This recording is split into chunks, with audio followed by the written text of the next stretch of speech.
Hello and welcome to another edition of Here's the Pitch, sponsored by Massa's Restaurant in St. Louis. 5 location, stlmasses.com is their website. Go there for pizza, pasta, all the good stuff. I want to get to my guests right away. I say guests. You've seen Tim Sabean on here. He's going to talk and be fun, and we're going to have lots of fun with Tim. But I've got two other guys who I've never met, and I'm excited to talk to. Matt Birk and Frank Maggio are here, and they're from React and SuperSquares. And guys, two of you guys have a good background, and then Matt does not. What's going on there, Matt? I'm technically challenged. I always like to be different, and it would just be weird. You'd feel left out, Brad, if I had that background, and then you'd be the only one. It's like the old Sesame Street. One of these things is not like the other. I'm in my parents' basement, so I get to have that background. So it's exciting. He likes to show off his Harvard diploma. Yeah. Oh yeah. Oh yeah. I was gonna say mine. I don't have one. Tim's been on before, so we'll talk to Tim a little bit. We're gonna talk about all your guys' career, but Frank, this is kind of your baby here, SuperSquares. Tell us a little bit about React is the name of the company, but SuperSquares is basically what this has kind of been the big branch. I played a little bit this weekend to see it work. I was not happy with my squares, so I'm going to talk to somebody about that. But okay. I kept not getting the Super Square. But tell us a little bit about just what you've created here. SuperSquares is nice to meet you, by the way. You too. SuperSquares is a game show that incentivizes you to pay attention to a football game and also the brands that make it all happen on your phone. So it's a quiz show that you get extra points if you can match the score. And if you've ever been to a Super Bowl party where you saw those Squares games, right? You're familiar with it. 100 million people in America know how to play that, twice as many as fantasy football. And yet it's only played once a year. So my thinking was, I'm trying to get people into paying attention to football and brands, and I want to build a game around it. And I didn't want to go down the gambling route. I didn't want to go down the fantasy route. And I found this game that everybody knows but never plays. And I'm from P&G. I used to work for Procter & Gamble, and our core is serve an unserved audience. There's 100 million people that know how to play squares and have to wait once a year and do it on paper, swapping money with their friends. I think I can do that better. So SuperSquares is our first product. Tim, how do you become involved with this? I know you're quite the businessman, accomplished, and the fact that once you have to play this game, you also have to watch the sponsors and react to the sponsors. But how do you get pulled in from your extensive background on the Howard Stern Show, WYSP in Philadelphia, and now you're helping this group out? I was at Westwood One for about a year and a half and working in helping them build out a podcasting platform. And podcasting is all about pushing content out.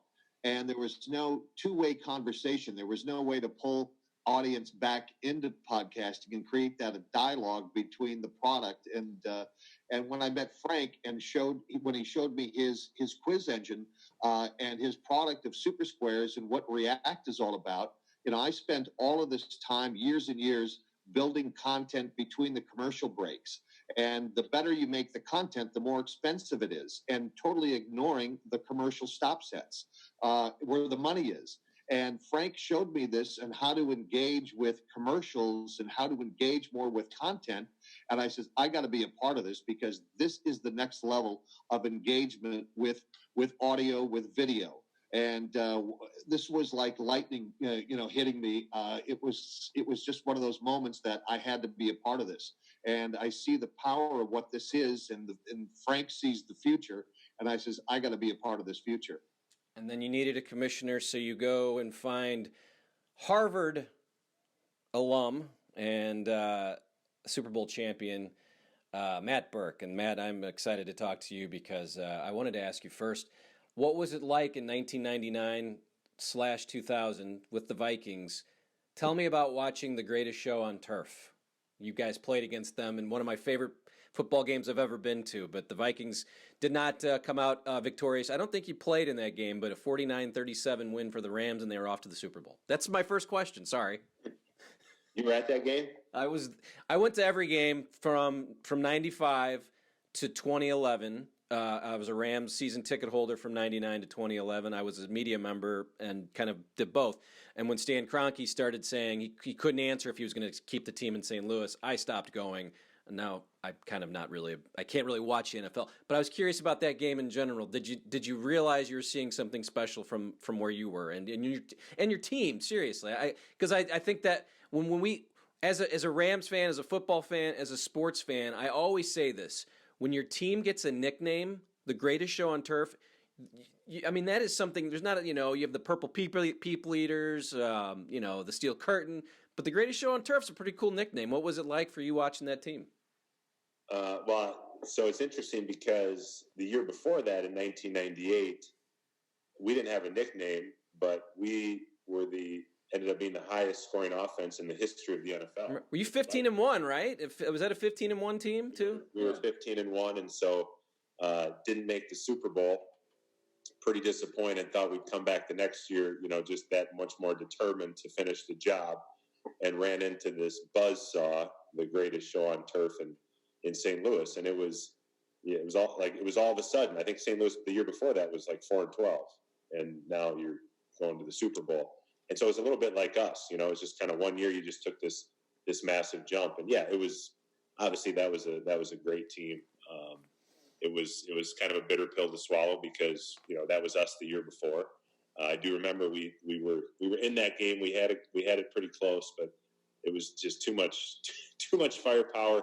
And I also remember those were two really fast teams. We were built for turf, the old AstroTurf, as were the Rams. And we said the final score was 49-37. I mean, it was up and down the field.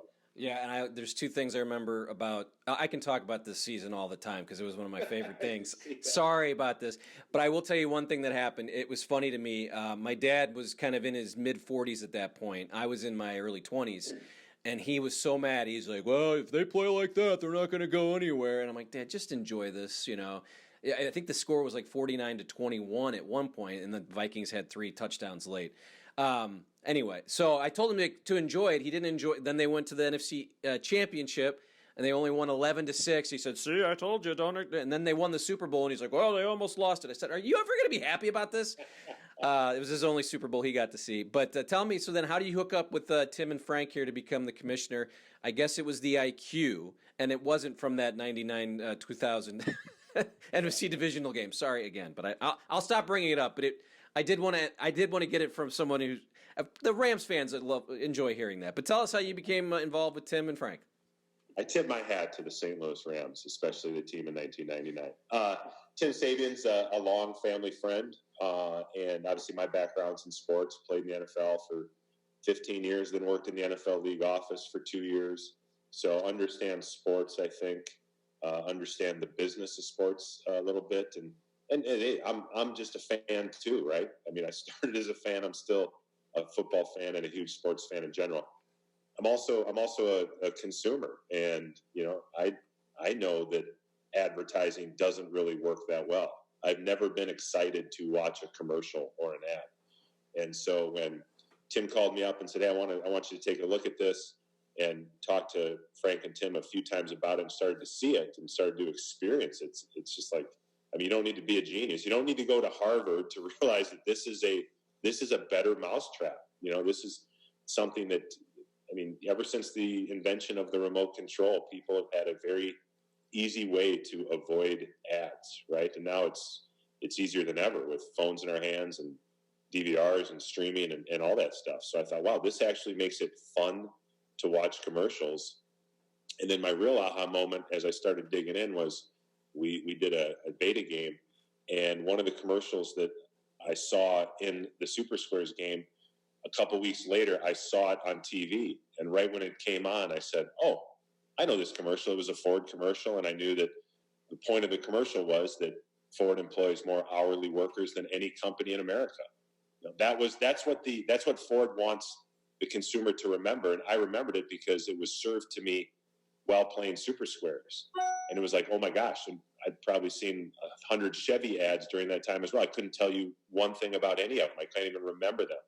But so it was like, wow, this really does work. And advertising is a huge, huge industry. It's $1 trillion industry. And so excited to be part of a company that's working on something really, really big. Frank, just tell me about the entrepreneurial spirit that you have. I've read your bio, I've read about you, and just kind of the things that you've been involved in before. It looks like a lot of real estate, but it just sounds like you're a guy who likes to think big, throw it out there, see what happens.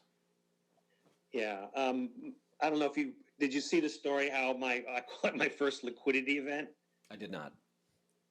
You got to check it out. If you go to 1985video.com, I was working for Procter & Gamble, and I was in a grocery store, and I found a scratch-off game having to do with Monday Night Football. This was in 1985, 35 years ago this month. And I've always got a bit of a math mind, excuse me, and I started seeing patterns in the game, and you had to play for like 2 months. And I uncovered some, some patterns and figured out how to turn every game piece into $5,000.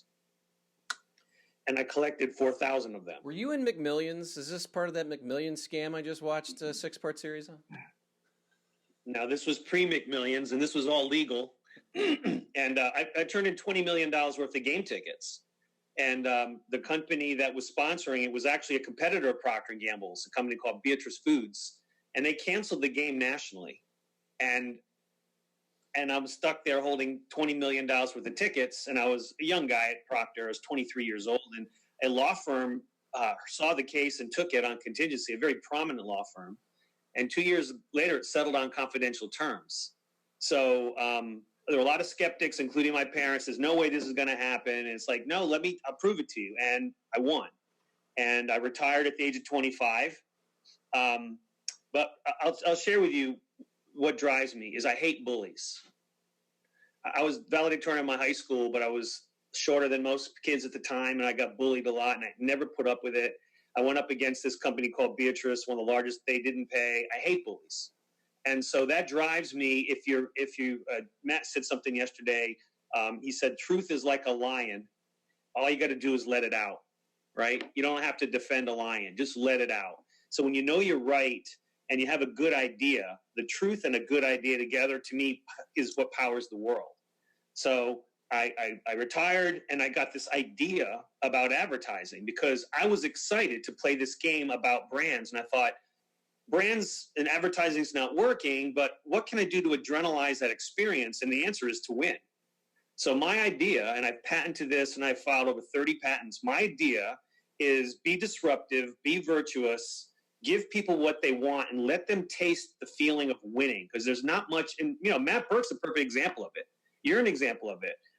Tim's an example. You've all won at something very important to you, and there's nothing that feels as good as that. So I wanted to bring winning into advertising, and that's what my company's all about. Our tagline is advertising as a sport. Adrenalize attention, give the brands what they want, your attention, but get something back from the brand, right? You deserve to be compensated by paying attention. Attention's a currency. So that's our big idea, and it's the right idea. It's the time is now. People want to react. People love good advertising. I like to say people don't hate ads. They hate the way they're advertised too, right? Because it's information and it's entertainment and it's good stuff, and it's expensive to create great ads. So I believe that the future of advertising, there'll be another tier of ads called reactive ads, and then you'll know instantly, oh, that's one of those commercials that makes sense for me to engage with, and that's going to be the highest, most engaging tier of advertising, and that's our company. That's really interesting, and I hope people go look at it. SuperSquares, it's an app. You just download it, very easy, sign up, and you're in. Matt and Frank, I'm going to talk to Tim a little bit here. Did you guys listen to the Stern Show, though? Were you guys fans of the Stern Show? I was in college when Howard Stern was on his meteoric rise, and yes, in our dorm room, Howard Stern got a lot of play. Do you guys get the chance to talk to Tim about his days there? I love having some of these stories that he gets to tell. I know Tim's therapist has heard them all. Frank, you're a fan or no? Did you listen to Stern? Not a fan. Good. Well, there we go. We've got a few. But Tim, I always love enjoying. So tell me what the difference of like working with these guys versus Howard. Is there a big difference? It's they were both meteoric rises to stardom, and this is another one of those situations. I like being a part of building something, and being a part of the Howard Stern world, I was able to build, and be part of that dynasty. This is the next dynasty, and I feel it, I see it. I've been through this exercise a couple of times in my career, and I feel the same way. So this is that kind of opportunity. This is that kind of feel to it, and I think that through experience you learn to make better decisions as far as being associated with good people with good situations, and I just think this is a more calculated and more well thought out process, and with more experience, and just because of the road travels. So, I just feel good about this, and they were both rocket rides, and this is another rocket ride. We talked a little bit before this interview, but I was curious about you becoming an on-air character. What was that like when you did start? Because I remember I listened a lot, and they mentioned your name, but it seemed like you became more on air. Was that fun for you to go in and be part of the show? No, it was something that I avoided at all costs. And Howard would always tell me, "Hey, you're not a team player. You're not a team player." And I said, "Look, I'm running your company. I'm running your business. And it makes it very difficult when you turn me into a sideshow, because I got to negotiate contracts. I've got to develop relationships with people. I've got to, run the day to day. And just by this conversation alone, to your point, I never wanted to become the sideshow. And I avoided it at all costs, because it's not what my forte is. It's not what my expertise is. I'm good at relationships. I'm good at, driving the day to day, in an organization like that. And I know what has to be done. I have a vision of it, but I just didn't. That was a distraction to me, and it was. It took away from time that could have been more productive. So I thought it was more a detriment than it was a help. How did you enjoy the news team being around there, always fishing around?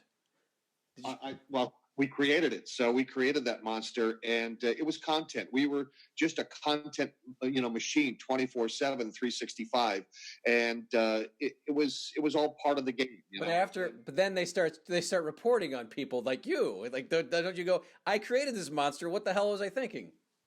Yeah, it was what it was, but you learn through experience and all that. But it was just a good group of people. We were a family, and we kind of understood it, and we all kind of lived in a bubble. And it was interesting when I left the Howard Stern show, how literally after 2 months you get your soul back, and you get your sleeping patterns back, and you get your life back a little bit, and you realize that it was a very artificial environment. So it was what it was. People quote you though, created by man, solved by man. Are you excited that people say things that you've said a million times over and over? Whatever. It was all part of the game, but it was all good. Matt, he worked. Yeah. I met tremendous people through the years, built a lot of great relationships through the years. I wouldn't be with Frank and Matt right now if it wasn't for that. So, life is a journey, and it brought me to this. So, and I'm very grateful for this moment. I was going to say, Matt, Tim worked on the Hall of Fame radio show of all time. You had this long career and some Pro Bowls and winning, and I was actually looking. I'm like, well, where's the Hall of Fame consideration? And it's not there, right? I'm sure you get this question all the time, but what do you get a little angry that it's like, because once you get kind of past some of these years, you might get forgotten about. Is that something that eats at you a little bit? Because this is a long career. Well, I'm in like 5 halls of fame. Football, sorry. Mancini Steakhouse Hall of Fame, which is in downtown St. Paul, Minnesota, which is that's big. It's a pretty big deal if you're from a certain part of St. Paul. No, Brad, I honestly, I don't. You talk about 1999 playoff game with the Rams. That was my second year in the league. I was still on the bench. I didn't go to Harvard because I thought I'd go to the NFL. My career, it just kind of happened. And I grew up in Minnesota. I played 11 years for the team that I grew up watching, and then got to go play in a great organization in Baltimore for 4 more and win a Super Bowl and end it like that. I mean, I can't complain about anything in my career. If the Hall of Fame happens, great. We'll throw a really, really big party. If it doesn't, great. It doesn't. It's not gonna. I don't feel unfulfilled or anything like that. I look back on my career and to play for 15 years in the NFL, the relationships I've made, the things I got to experience. I'm really nothing but grateful about it. And it really is. I mean, it's all good. I never saw League of Denial, which is the concussion story about the NFL. But I think I read that you have already volunteered to offer your brain, right, for research. Is that correct? And they actually already took it. It's gone. It's over there it's right behind you on your wall. In a jar. I was curious though, because I'm curious. I think as you look back at your career, do you think, oh yeah, that is something maybe people should have been looking at a long time ago, or do you say, this is good that people have actually sort of come around, and that's how we evolve, that, we learn and we realize that, we have to figure out what's going on? Yeah, I mean, I think it's kind of both. There's risks, right? When you play football, there's risks. And, over time, we've learned a lot more. But to me, I mean, the rewards and the benefits of playing football far outweigh the risks, and I think the numbers show that. I have 5 sons. The 3 that are of age play tackle football.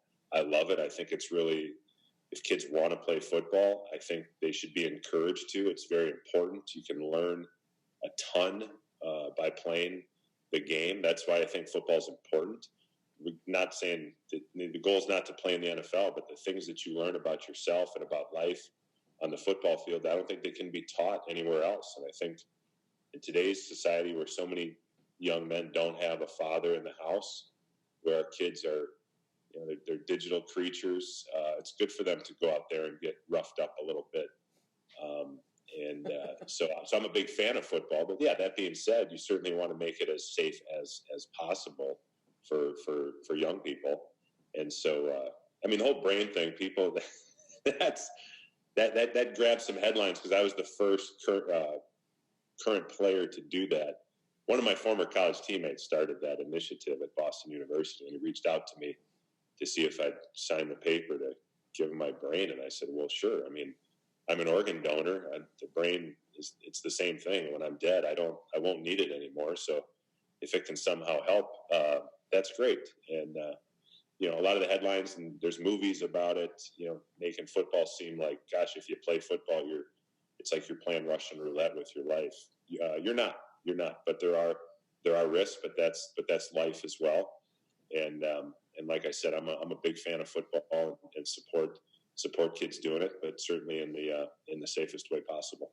Frank, I promise I'll get to you in a second, but you had teammates, I'm sure. You listened to the show, and I'm sure you listened when Artie was on. I'm a huge Artie Lange fan. Did you ever have a teammate like Artie Lange? Who was funny, I would say. Funny and... Well, I mean, the thing about the locker room is, right, it's 53 guys. Most of them are alpha males. Most of them they're huge personalities. It's John Harbaugh, who's the best head coach I ever played for. He was great. He said, let your personality shine, be who you are. He embraced that. I mean, the thing I miss most about football is just the way that you'd laugh in the locker room, because football's hard. I'm not saying don't feel sorry for football players, but a lot of days are just days, they're hard days. And so when something funny happens, a guy does something or says something, it's like you laugh as hard as you'll ever laugh. And that's what I miss about football.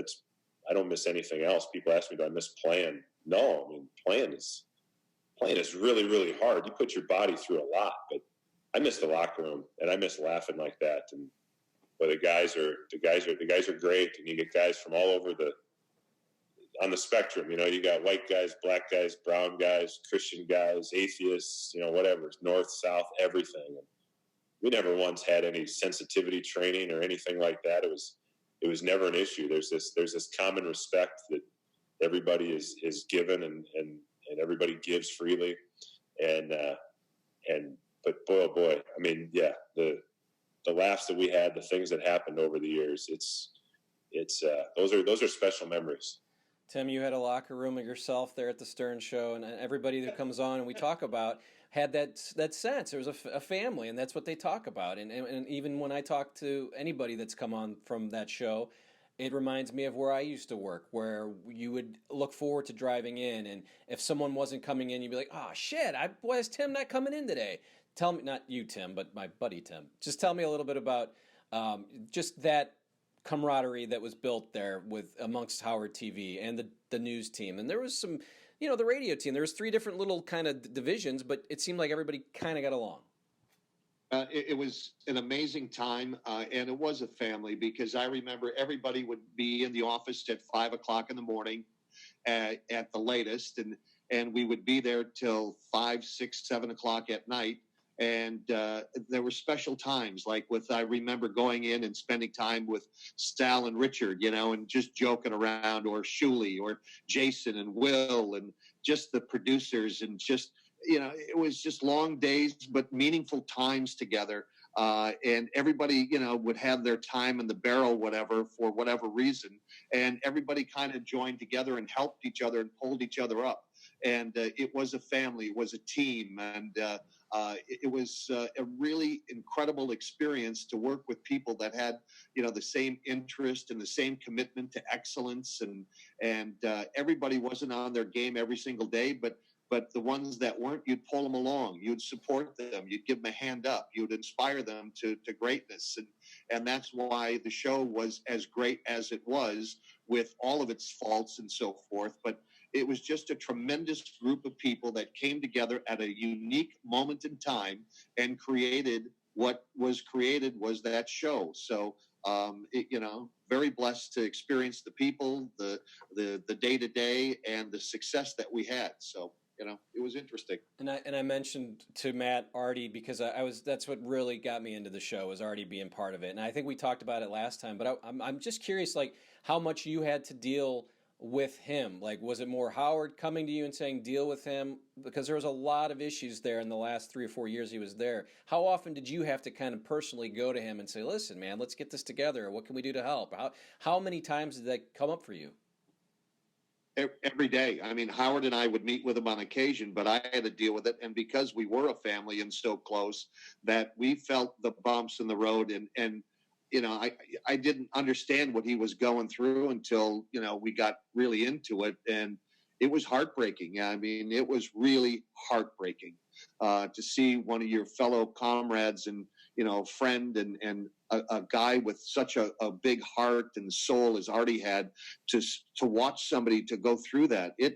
It's just terrifying. And I didn't understand it. I'm not a therapist, whatever, but I was a friend of his, and to see him to go through what he went through. And then when he stabbed himself after I cut him loose from the team, and it was horrifying. I still have shivers up and down my spine even thinking about it. But that's how heavy and how close it was, and what it meant. And the podcast that I was on with Artie that time, it was just so good to see him. It was the healthiest I've seen him in a long time. And it made me feel good that, hopefully he turned the corner, but all you can do is pray. So, and hope for the best with guys like that.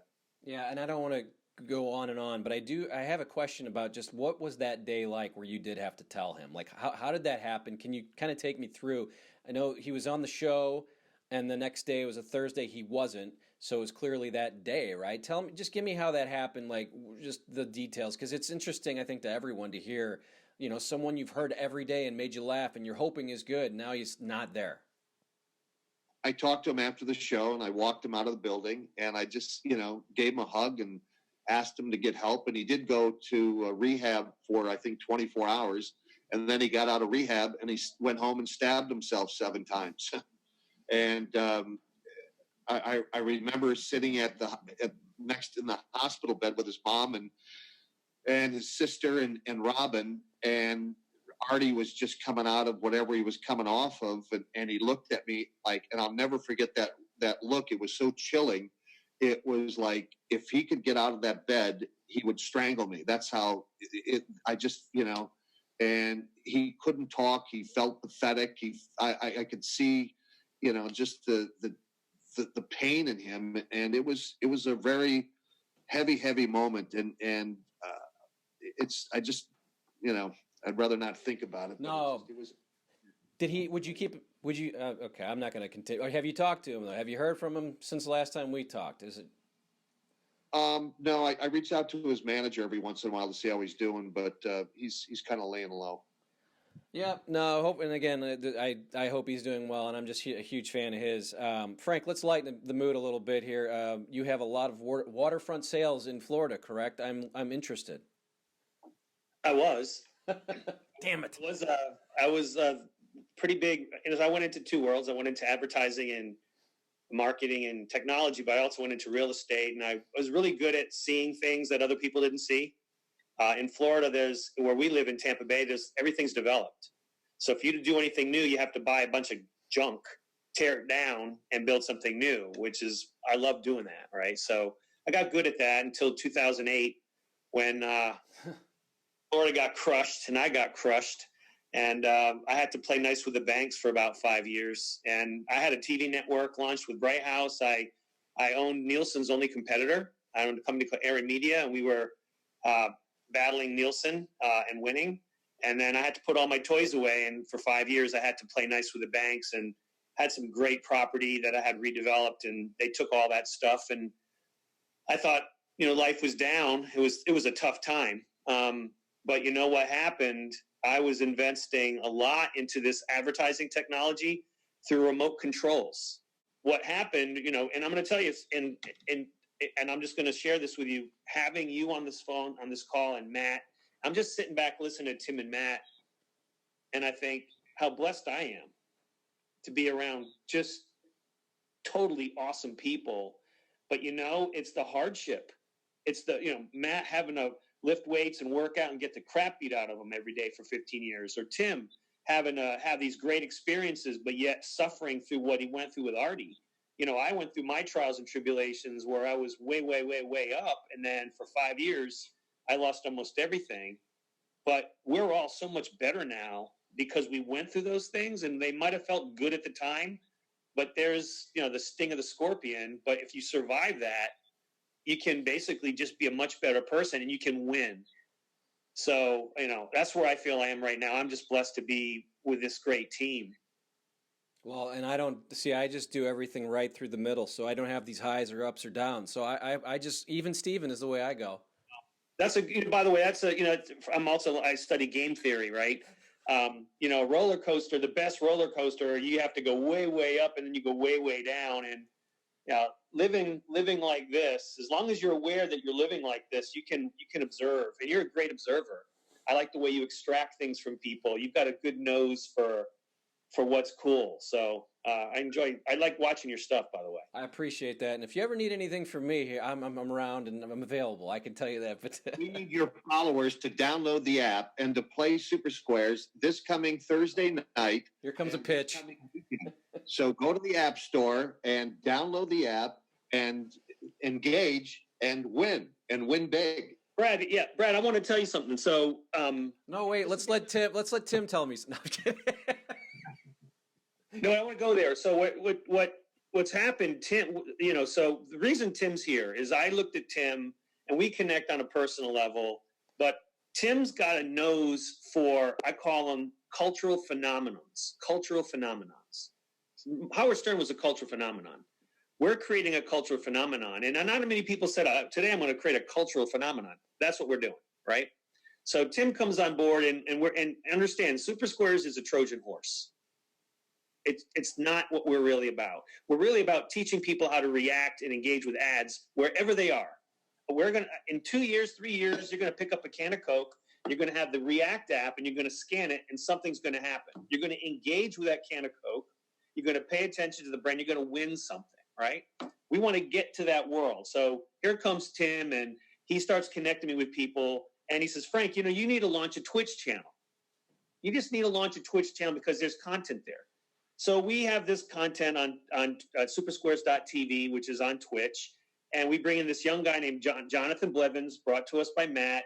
He's one of the Blevins brothers. His younger brother is Tyler Ninja. So Ninja's brother, Jonathan, is our guy. And he's just rock solid football fan. And then we've created this show that's this watch party while watching football and playing SuperSquares. It's taken a life of its own, right? And it's so funny listening to hear about Tim the character versus Tim Sabean the businessman. So we have that going on right in my office. It's like right outside the door during a football game. We've got a guy named 80s Dave Shimkus. By day he's involved with branding and sales. By night he's this character that's really him. And then I've got a character and I play me and I kind of stay off the camera. Matt's the commissioner. He comes on. So we have this bit of this Howard Stern show thing going on, but it's transparent. It's like we all know who we are, but we always kind of go back to who we really are. And we try not to play a role too much. And it's a challenge, but Tim saw this coming. Well, I think you should hire a news team to follow you guys around and just bug Tim. Tell him. No, we will eventually. That's that model applies to this. This is such an incredible opportunity for all of us. Like Frank was saying, it's a Trojan horse where we're teaching people how to react and engage with commercials, which I never involved myself with over the years. And now the entire full hour of content becomes content, even the commercials. And the other thing is that platforms, broadcast companies, and radio companies and media companies can now take control of the commercial breaks where they couldn't before. They would just present the commercials, but now you can create engagement with the commercials through our app, through our platform. And think about that, taking control of the commercial breaks from a broadcasting standpoint. We would, load the commercials, schedule them, and fire them off and let them go. Now we have that ability to create this engagement and to create a much meaningful, more experience, a bit deeper experience for the consumer. So it's a win-win all the way around. And hopefully we get more creative people making commercials, because back in the day there was funny commercials and you'd remember them from the Super Bowl. And now when you watch the Super Bowl, there's like 2 or 3 you remember and the rest you don't. So hopefully we get creative. Matt, I want to mention one thing. They keep saying Trojan horse. I guess, is that what we think about the next president of the United States? I'm sorry, I had to. No, I'm just kidding. I'm not going there. I'll go religion before politics. No, that's what we're family here. Let's enjoy our meal and not talk politics or religion. So lastly, just what does the commissioner do? Matt, tell us a little bit about what your role is on this as we kind of wrap up. Well, I look very presidential. No, you do. You look like Oral Hershiser right now. I don't know if you know Oral, but the Dodgers winning the World Series. Yeah. I wish I loved baseball growing up. I wish I could have thrown a baseball like him. What does the commissioner do? I'm in charge of fans and brands, really. That fans are rewarded for paying attention. And I think I understand fans. I mean, I've always said, it always amazed me when I played. So if we had a noon kickoff, I'd get to the stadium about 8 a.m. And I don't know if you've ever been to a game, the stadium 4 hours before kickoff. At the actual stadium, not in a parking lot somewhere tailgating. But done both. I've done both. There's a lot of people at the stadium at 8 a.m. And granted, they're having fun, but they love football. Fans pay a big price. I mean, not just financially, but time wise, and they do a lot to get put through a lot to be a fan, and they're really not rewarded for that, other than just, hey, you get to watch the game and you get to follow the team. And for most of them, that's fine, but it could be a lot better. And we think that fans are really important because they're really the energy of sports. How weird has it been watching the World Series last night, and they win the World Series or the Stanley Cup, and the guys are skating around an empty arena. Like, it's just bizarre, right? It's bizarre to have sports. It sucks, is what it sucks. I hate it. It just doesn't. It does. I mean, it sucks even when you're watching at home and there's no fans. So that fans are rewarded, and then the brands are respected too, because brands are an important player in the ecosystem.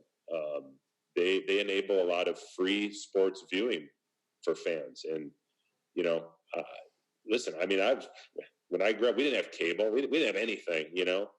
I remember when sports came on, me and my brothers and my dad, we were ecstatic. Like that's, you know, we were just, that's what we did as a family. And so brands deserve to be respected. And so I kind of watch out for those two stakeholders, and kind of echo what Frank said. We do have an amazing team here, and we're working on something really, really big. And so it's super exciting. That's, I thought waking up every day and trying to go win a world championship was a lofty goal and a big deal. It got me excited, but this is on par with that. You're the first commissioner I actually like, I got to say. I'm just kidding.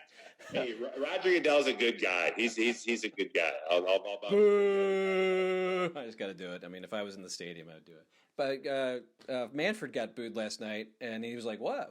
Me? Why? Why are you booing me? I don't understand."